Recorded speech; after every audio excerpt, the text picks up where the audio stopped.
If you love Baltimore sports, you'll love WNST.net. All right, back in here for segment number 2. This is Monday Night Live. We are at Hooters in Towson, 1630 East Chapel We got a block. Where's the crowd? There we go. That's better. All right, yeah. They came up, got their pictures, their autographs. So like, okay, we're done. We're done with you guys. We just wanted to meet Art. Back to wings and girls and beer. And by the way, every Monday night here at Hooters in Towson, all you can eat boneless wings for $10.99. So I will probably be here until about 12 o'clock tonight. Art is like their worst nightmare. When a guy your size comes in for all you can eat. Are you a wings guy? I mean, you're from that part of the country that like you should be Mr. Buffalo Wings. Yeah, man, I love wings. I can put them down. I bet you can. Do you have a personal record? Do you have like a? Because I don't know if you heard. I'm an amateur competitive eater myself. He is. Every 4th of July, he vomits. It's true. I go in and for charity. For charity, I go in for good cause. This year, in 8 minutes, 29 boneless wings in 8 minutes. And you said, oh. Is that it? Well then, I believe we have ourselves a duel. Absolutely. Sir, for the name of charity, would you be willing to take me on in a competitive eating? Absolutely. All right, this is happening. This is happening. Arthur Jones and I, he is committed to a boneless wing showdown. And we'll figure out what, do you have a charity that you work with in particular around here? No, we're gonna start one though. We're working on your own? Okay, an Arthur Jones Foundation type of thing. All right, wonderful. We'll do this in benefit. Maybe this could be the kickoff for the Arthur Jones Foundation. Maybe and I will this beat could be you. the first. No, listen, Art, I will beat him. What you need to know is he usually challenges women. I do. And that's why he wins, because he challenges women to competitive eating. He's now not just challenged a man, he's challenged a man twice his size. Is there going to be any handicap in this? No handicap. Straight up. You don't understand. I'm almost I'll a professional. I'll give him advantage. No, you won't. Oh, he just said it. Dude, you're gonna get your. I mean this the nicest way possible. I know your son's here. I don't want to embarrass you in front of your son. Oh, he walked away. Wonderful. You're gonna get your ass kicked. It's what it is. You're gonna get your ass kicked in a boneless wing eating contest. We'll see. Oh my gosh, I can't wait for this. Talking shit. Art, this is coming from a man with buffalo wing sauce all over his face. I'm covered in buffalo. And a beer. I mean, he's just over here. Yeah. Dude, this is now. I would not come challenge you to like Oklahoma dress. Like you understand, I would not enter your world and attempt to challenge you. Even I would let you in a 40, you'd beat me by a day. You know what I mean? Like you would beat me in power, all those things. But we're talking about my arena now. Okay. We're talking about my arena. You're coming to my arena where I am going to whoop your ass and eating some boneless wings. It's what it is. It's what it is. I've got the bravado of a John Bones Jones. That's what I've got. I've got that. I would like to consider myself. I'm going to play this tape back to you when you're vomiting in the trash can and Art is towering over you. In some circles, they call me the light heavyweight champion of competitive eating. In some circles, that's what they call me. In circles where you compete with women. Well, now hang on a second. I competed with one woman one time. I can't wait. And you almost lost. No, I didn't. You're just making that up. She weighs 105 pounds. Now you calm down. What was your go-to? Are you just as spicy as they come? Are you like a particular flavor of wing that's Honey your go-to? barbecue. Honey barbecue. Absolutely. Are you a bone in, bone out type of guy? It doesn't matter. Oh, look at you. You're like, dude, this just ends with me winning. Absolutely. Yeah, incorrect. Incorrect, Jones. That's not the way this is For the record, my money's on Art. Yeah, you can go ahead and put your money on Art. You'd be over here with the winners. The winners eat on this side I of the took you table. over Ashley in July. I was a winner. Yeah. I got something for you because we're talking some football. While we've been sitting here and all the TVs are tuned in, I still have not watched the Chuck Pagano speech yet. Have you seen it? Yeah, we watched it today in our team meeting. It was really emotional. He talked about, he wants to be there for his wife, his 2 daughters. He wants to dance at the wedding, and I know he's going to overcome, this leukemia, and I just wish him the best. Can you talk to the fans here a little bit about Chuck? Because I think the fans here knew Marvin, the fans here knew Rex because they were here for such a long period of time. I guess in the case of Chuck, he wasn't here for a long time. He wasn't that visible while he was here, especially Greg Madison had the defense before that. But, tell me about the first time you met Chuck, because I didn't know Chuck that well while he was here. I've honestly gotten to know him better over the last 8 or 9 months at the owners' meetings and at the Super Bowl and whatnot. what a good man, and I can't imagine for you to have gone to work with him every single day for the period you did. Where the genesis of that relationship is. Yeah, he's a guy that's passionate. He's extremely passionate about football. He loves to come to work every single day, and I enjoy going to work for him. When it's a guy that's a player's coach that really take care of their players. He's not always yelling at you. He's watching film with you. Help you break things down. Throwing some funny clips in the week, just making football interesting. Because sometimes it gets a little boring watching the same film over and over again. So he's had a way with how to connect with players, and we love battling, going to war for him. Tell me about the scene today, because I want to hear about that. So you go to work today. Had other people seen the highlights last night of what had happened? Yeah, some people watched it on the plane on ESPN, whatever, and a lot of people, I didn't see it until our team meeting, and was it a whole team meeting? The entire team was together. Yeah, Coach Hardball played it, and a lot of guys had watery eyes, and it's really unfortunate. Sometimes you wonder, why do you ask God? Why do bad things happen to good people? And we're just praying for them. We hear a lot in football, guys talking about how a team becomes a family. Absolutely. There's a family atmosphere. I think it's something that when Mr. Modell passed away a couple years ago, we heard a lot about how he had sort of set the tone for the Baltimore Ravens to be a family. That it was a family atmosphere in Baltimore. Chuck was a guy that I heard regularly came up and told each of you, "Hey man, I love you. I want you to know I love you today." Can you tell us about the personal, the human interaction that you had on a day-to-day basis? Yeah, definitely. He wasn't afraid to he wasn't too macho to say "I love you" to another man. You get some coaches that they're just they're coaches. They see this as a business. Players are here one minute and gone the next. With Chuck, he still talks to us, and during the draft, we texted me still, even though he wasn't a coach at the Ravens anymore. He still keeps in contact, and that's what it's all about, is building relationships. Have you talked to Chuck?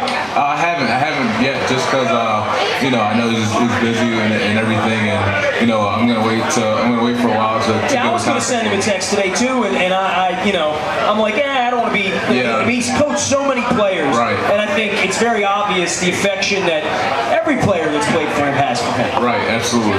It's cool. I thought I was gonna tear up watching the speech, man. I can't. Well, I hadn't watched it. Yeah, everybody said get a Kleenex, and I'm like, I wasn't in the mood to cry at 10 o'clock this morning, and I knew I would. It was. Speaking of speeches, Ray's been gone for the last couple weeks, and I know he hasn't been back around just yet. And a lot of guys have said, "Trust me, we've heard from Ray." Ray is still making his presence known, on my phone. He's still blowing me up quite a bit. Who has been is it Ed? Is it Terrell? Who have you noticed that's really sort of stepped up and said, with Ray not around, I need to be the guy that says something today. I need to be the guy that, when we're getting ready to break up today, I want to step in and I want to let my words be heard. Who have been the guys that have sort of stepped up in that way? I would say, I would definitely say Ed stepped up a lot more vocally, and Terrell Suggs. Terrell, he's a guy that just, he shows by his performance on the field, and he definitely, the last 2 games from being back, has helped us as a defense to overcome a lot of things.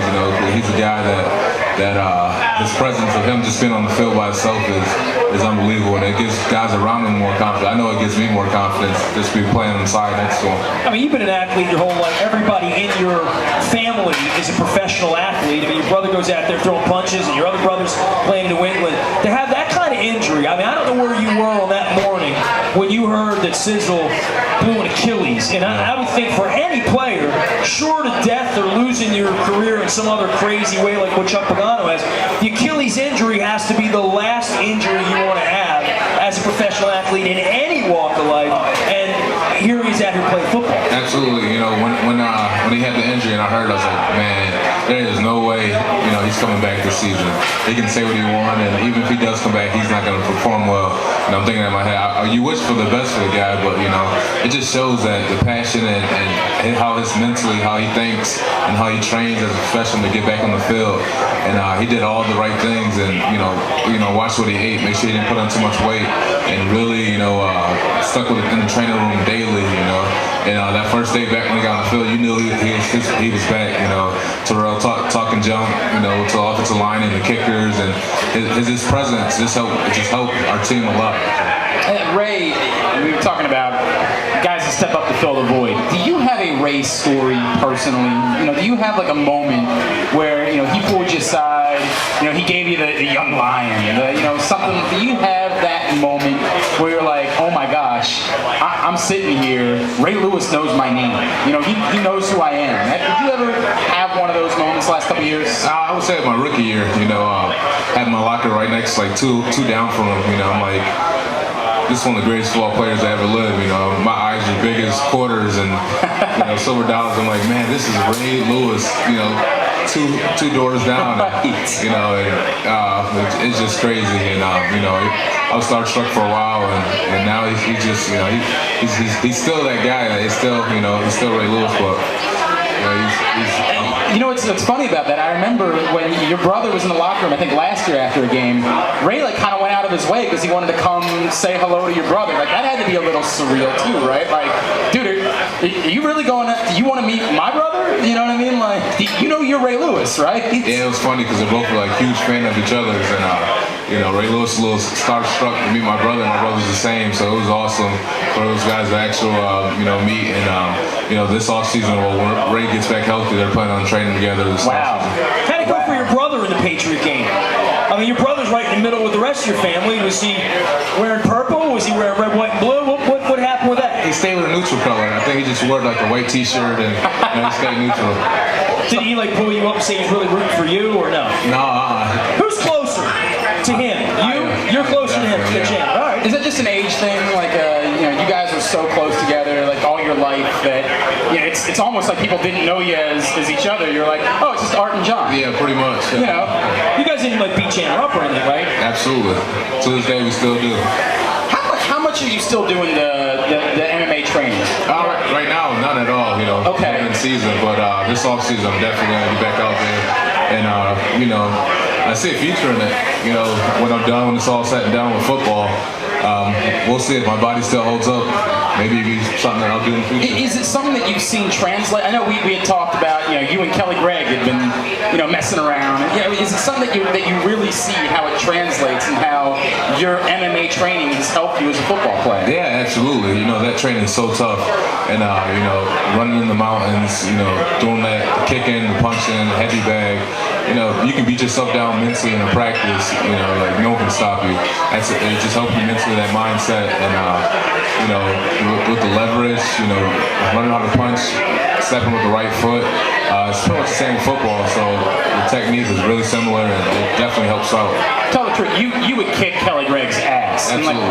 That's the truth. In a real fight, you would, and I know he's a wrestler too, but you whoop his ass. It's funny because, we're messing around. I didn't know he was a good wrestler, and we're talking junk, and he's like, yeah, I bet Ray Lewis like $100 or something. And it's like, I bet you can't take down Kelly Gregg. I was like, let's go. I didn't know he wrestled, so we're going at it. And I wasn't really serious. And we were wrestling, and I went to go take a shot. And Kelly's he's a big guy too, and he was so fast. And he reversed it or something, and I ended up on my back. Oh. And someone, I think it was Ray Rice, he had video camera, and that thing went virus on the everywhere. So. But if it was a real fight though, if it was like you guys were prepared, you knew it was going down. You're out training with Greg Jackson. He won't stand a chance. He knows that. Let's be real about this. We ended up, that off season, we ended up training together MMA and wrestling and ground control. Me and Kelly Gregg. That's cool. I put a whipping on him. What about Jake Laser? Is he legit? Is he a real fighter, or is he just a guy that's making a name out of hanging out with guys that fight? No, Jay's a man. He's a cool guy. I had the opportunity to meet him a few times, and he knows his stuff. He has a workout place out in I think it's LA. He's been trying to get me to come down to, but I've just been too busy. But I think he had Clay Matthews and another few guys down there. It's pretty tight end from Jaguars trained there too in the offseason. Mercedes Lewis? Yeah, he told me it's a tough workout. Wow. If you love Baltimore sports, you'll love WNST.net.